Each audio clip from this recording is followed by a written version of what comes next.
Saya minta kepada ustadz-ustadz seperti Abdul Somad, tolong hentikan membuat fatwa-fatwa yang justru memancing orang untuk ingin membinasakan orang lain. Artinya dia nggak belajar nasab gitu, nggak belajar sejarah.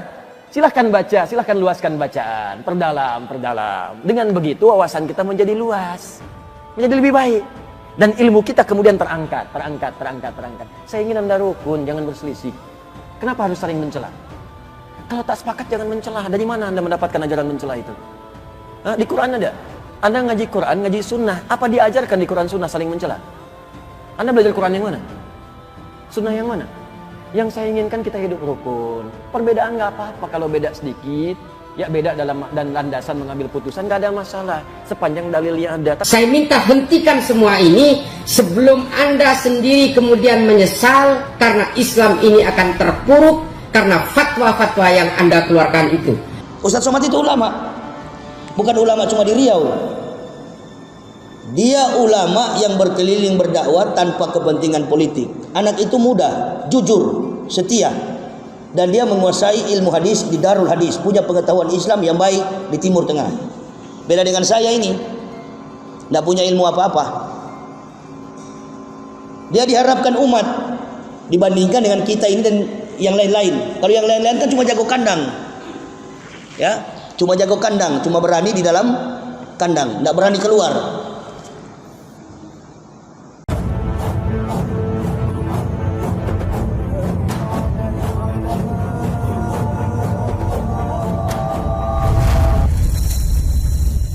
Saya malas mengurus-ngurus begitu, menyinggung-nyinggung soal politik itu. Biar aja lah.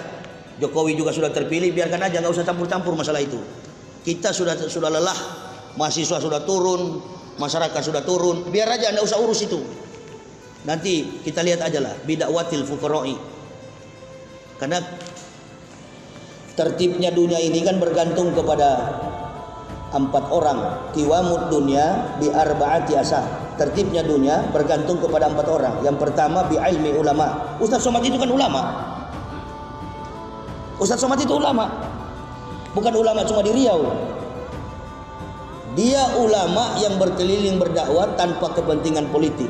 Anak itu muda, jujur, setia. Dan dia menguasai ilmu hadis di Darul Hadis, punya pengetahuan Islam yang baik di Timur Tengah. Beda dengan saya ini, tidak punya ilmu apa-apa. Dia diharapkan umat dibandingkan dengan kita ini dan yang lain-lain. Kalau yang lain-lain kan cuma jago kandang, ya, cuma jago kandang, cuma berani di dalam kandang, tidak berani keluar. Pendakwah itu jangan cuma di kandang, keluar, tegakkan Islam ini, bukan mencari-cari masalah dengan sesama Muslim. Jadi persoalan UAS itu bukan dengan kafir sekarang, dengan sesama Muslim. Kafir pun berani karena banyak munafik di dalam kita yang mendukung orang-orang kafir. Itu makanya kesempatan saya hadir begini kan. Saya orang dari kafir yang kemudian sekarang memeluk Islam.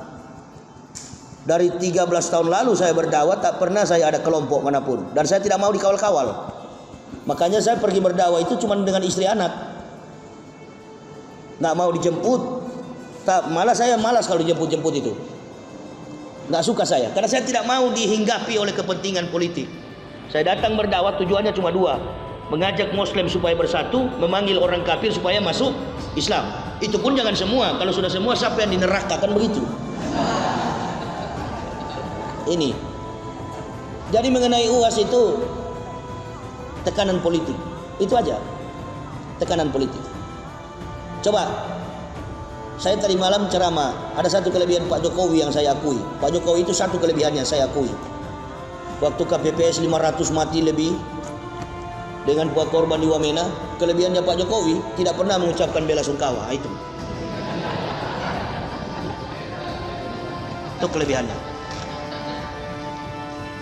Sebenarnya orang kafir itu cita-citanya nggak perlu umat Islam itu murtad, Pak.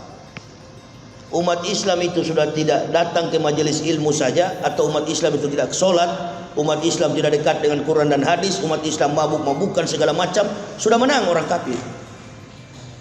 Gitu. Jadi nggak perlu orang kafir murtad masuk gereja, nggak perlu masuk Kristen. Dengan begini saja UAS ditolak-tolak, dia tepuk tangan tiap minggu di gereja itu. Ya, yang saya tanyakan sekarang, kita yang muslim nenek moyang ini, nggak malukah kita?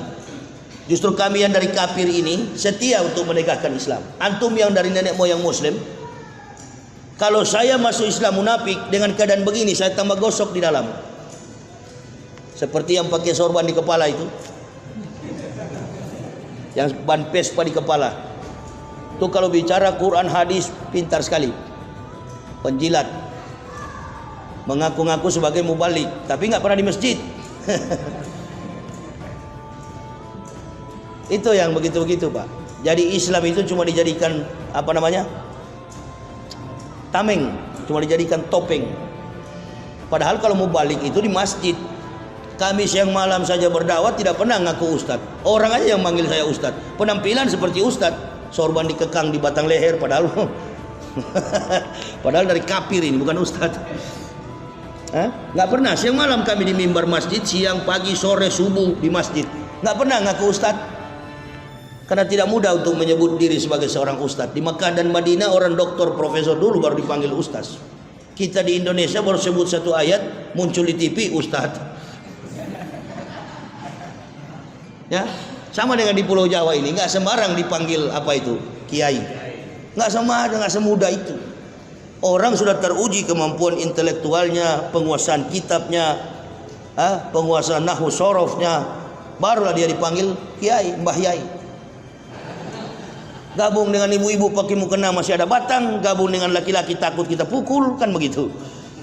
Nah, jadi dari mana tempatnya? Di neraka. Itu ada dalam hadis itu. Bahwa bencong itu di zaman Nabi Lut dihancurkan mereka. Kita kasih kesempatan untuk berdakwah. Islam ini bukan agama olok-olok. Islam ini adalah agama rahmat, keselamatan. Kadang-kadang kita nggak tahu bersyukur atas nikmat yang Allah berikan. Pangkat, jabatan, harta yang sudah Allah berikan. Karena melekat dalam diri kita keberkahan Islam. Sesulit-sulitnya umat Islam itu pasti ada pertolongan. Saya dari kafir masuk Islam, datang bersama istri anak di Pulau Jawa, dengan tangan 10 nggak punya apa-apa, minta kepada Allah, ud'uni astajib lakum, minta kepada Allah, nasta'inu bisobri wa sholati, innallaha ma'asabirin. Jadikan sabar dan sholat sebagai teman, hanya meminta bergantung kepada Allah, dikembalikan semua yang hilang, dikembalikan jadi normal kembali, tanpa harus meminta-minta kepada makhluk. Nah, tapi kan zaman sekarang tidak yakin kita dengan pertolongan itu. Dengan cara menjilat dulu baru kita dapat. Begitu kan? Lebih baik mati berkalang tanah daripada hidup bercermin bangkai. Jadi jangan salah, Ustadz Somad itu sengaja dihadirkan oleh Allah sebagai pendakwah. Dia juga tidak pernah berbicara tentang mazhab hilafiyah. Semua sama bagi beliau itu. Lalu apa kira-kira yang membuat dia tersingkir? Apa kira-kira yang membuat dia ditolak di mana-mana? Ini jawabannya. Istatun yadkhulun naro bisitatin. Kata Nabi SAW, ada 6 golongan yang masuk neraka karena 6 perkara. Yang pertama, al-umara'u bil ju'uri, penguasa pemerintah sewenang-wenang. Kalau sudah ditolak dari Belanda kan harusnya pemerintah turun tangan. Jangan, itu ulama kami, kan begitu. Jadi sila kelima ini yang membuat kita berantakan Indonesia ini. Sila kelima, keadilan sosial bagi seluruh rakyat ini. Segala bentuk elemen di masyarakat retak. Konteks beragama kita, konteks keberagamaan sesama Muslim pun retak. Coba tanya nih ibu-ibu ini, waktu kalau di antara mereka ada janda muda, waktu ditinggalkan suaminya menikah lagi, bagaimana pikiran seorang janda muda itu? Benak, pikiran dan hatinya kacau balau. Kenapa? Untuk menghidupi anaknya yang sedang pendidikan, anaknya yang sedang menempuh kehidupan yang baru menikah atau lain sebagainya. Nah, begitulah kita umat Islam begitu ditinggalkan oleh seorang ulama. Dari situ bermula kita pecah. Waktu Pak Ma'ruf Amin mencalonkan diri jadi wapres. Di situ baru muncul kita, baru pecah kita. Ada yang pro, ada yang kontra. Nggak usah dipungkiri, itu betul. Nah, dari sini mulai pecah. Siapa yang bermain? Wallahu a'lam bishawab. Yang paling krusial lagi ialah nyawa manusia itu sudah tidak diperhitungkan. Banyak yang korban, banyak yang hilang, banyak yang mati. Masya Allah. Ini bangsa entah dibawa kemana. Makanya di kesempatan beberapa malam ini itu terus yang saya sampaikan, bahwa dunia ini akan tertib. Yang pertama itu bi ilmi ulama, ilmu para ulama. Yang kedua bi adlil umaro, adilnya pemerintah. Kalau pemerintah sudah tidak adil, ini mesti adil ke siapa? Adil kepada mayoritas. Dari dulu adil kepada beberapa presiden berganti itu, 6 presiden sampai SBY, nggak ada kasus-kasus begini. Dan orang kafir mengutak-atik ulama Islam, nggak ada. Nggak ada. Nanti baru-baru ini sekarang diributkan dengan kasus apa itu Pak Wiranto mengenai penusukan. Itu sudahlah, jamaah berhenti itu jari-jari di apa itu, nggak usah komentar, biarin aja itu, sudah nggak usah diurus. Kita konsentrasi aja, datang ke masjid, setiap masjid bikin tabligh akbar, konsentrasi aja kita berdakwah. Besok pagi kerja, yang ke kantor, yang berdagang. Kami sebagai pendakwah besok malam saya di Klaten, di Masjid Agung Klaten. Besok juga saya ceramah ke sana, langsung pulang ke Jakarta. Tiba di Jakarta, berangkat ke Tanjung Pinang. Tanggal 16 langsung ke Tanjung Pinang, 17-18. Balik lagi, berangkat ke Medan, Bandung 22 sampai 25 Oktober. 27 sampai November 28 Maulud Nabi di Medan, Sumatera Utara. Jadi keliling aja berdakwah, bikin kesibukan kita berdakwah. Biarin aja dia urus itu, nggak usah komentar. Isi aja handphone kita itu dengan ayat-ayat Allah, bertanya kepada kiai, bertanya kepada ustadz. Penuhi hidup kita dengan ibadah. Karena dengan kejadian begini hanya dua, Islam jaya ke depan atau negara kita ini akan hancur. Hancur dengan apa? Bidakwatil fuqara'i, doa orang-orang miskin. Coba tanya ibu-ibu, mana ibu-ibu suka kita hidup, suami kita kaya raya, gajinya besar, gaji suami kita besar tapi ribut setiap hari, atau gaji suamiku pas-pasan tapi kita damai, kita walaupun tidak makan kita tenang dalam rumah, tidak berkelahi? Mana yang kita pilih?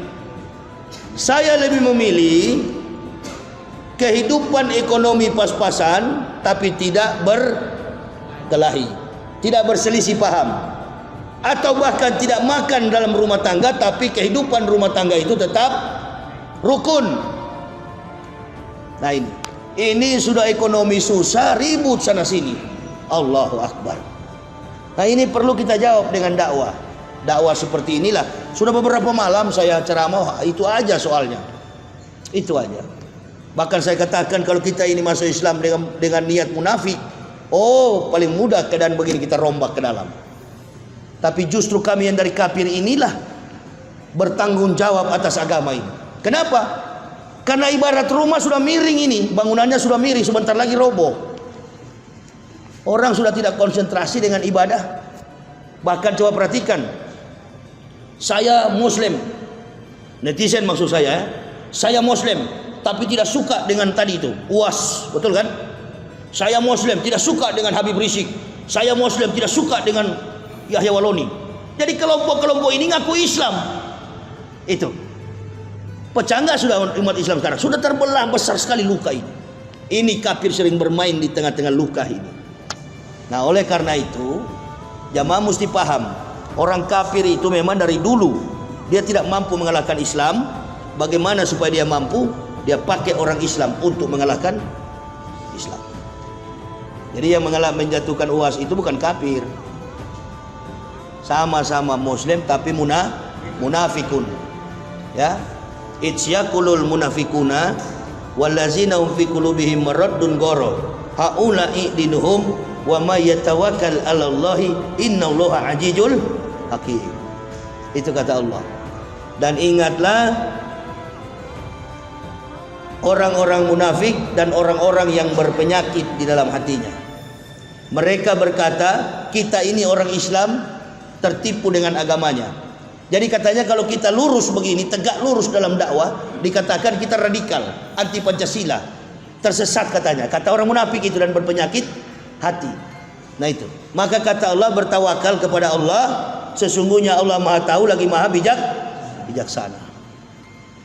Jadi kita serahkan maksudnya, nggak usah lagi urus, nggak usah, biar aja masalah kasus Pak Wiranto, masalah Novel Baswedan, masalah Prabowo, masalah sudahlah berhenti itu.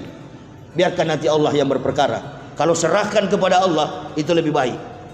Sakit hati kita kalau nonton begitu. Besar memang sengaja kita diumpan ke dalam. Seperti ikan kita didorong dalam jaring. Masuk kalian, baru ditarik jaring itu.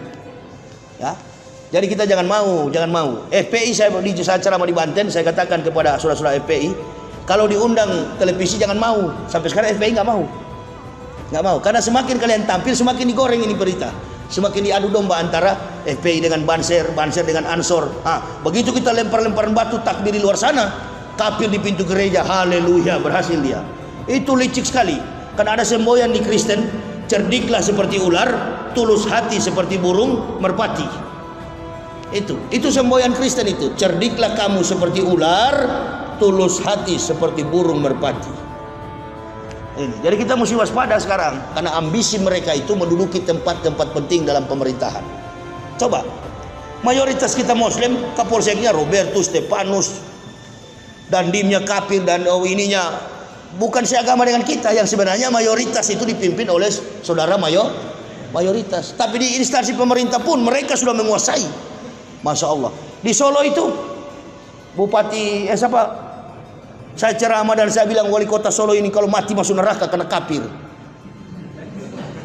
Lah iya memang betul. Mau kemana kalau mati kafir itu? Ya. Jadi itu nggak usah jangan nanti kita toleransi, justru begitu. Justru yang mengatakan jangan bilang kafir berarti dia menghambat orang kafir masuk Islam. Tujuan saya menyampaikan begini karena sayang. Yang tidak sayang itu yang tidak mau bilang begitu. Iya kan? Ada kiai yang takut mengatakan begitu, bukan dia sayang sama orang Kristen, justru dia nggak sayang supaya orang Kristen tertutup jalannya. Kalau saya menyampaikan itu karena sayang, tidak boleh berdakwah dengan kebencian. Muslim, ente masuk surga. NU, Muhammadiyah, apapun latar belakang Islammu, yang namanya orang mukmin tetap masuk surga. Begitu masuk surga kan dalam Quran surah Arab jelas sekali Allah katakan, begitu orang Islam masuk surga, di pintu surga langsung diucapkan salam, Assalamualaikum bima sabartum. Keselamatan bagi kalian wahai orang-orang yang sabar. Nah, orang kafir inna atatna lil kafirina salasila wa aqlala wa sa'ira. Sesungguhnya kata Allah, kami sediakan bagi orang kafir adalah belenggu, rantai dan neraka yang menyala-nyala. Jadi sudah jelas kafir itu di neraka. Begitu. Muslim masuk surga. Ya cuma memang surganya agak beda, kalau NU agak ke kanan. Iya, ditanya, oh siapa namanya? Ini, oh nama. Waktu di dunia apa di Surabaya? NU. Kalau di NU agak kanan lampu merah, Alfamart belok kiri. Kan begitu. Hanya bedanya belokan sedikit tikungan. Itu aja, ya. Tapi semua Muslim tetap masuk surga. Yang tidak sholat, yang sholat semua masuk surga. Iya. Yang tidak sholat sekalipun, asal KTP-nya tanda tangan Ibu Risma hari ini, KTP-nya Islam, insya Allah masuk surga. Yang pemalas sholat ini terus beranggapan, nah ini baru namanya Ustadz, begini bagus. Ya masuk surga tapi benjol-benjol dulu dengan kafir. Kumpul dengan pendeta di neraka. Yang masuk neraka itu orang kafir. Itu Kristen, Hindu, Buddha itu neraka semua. Yang masuk surga orang Islam.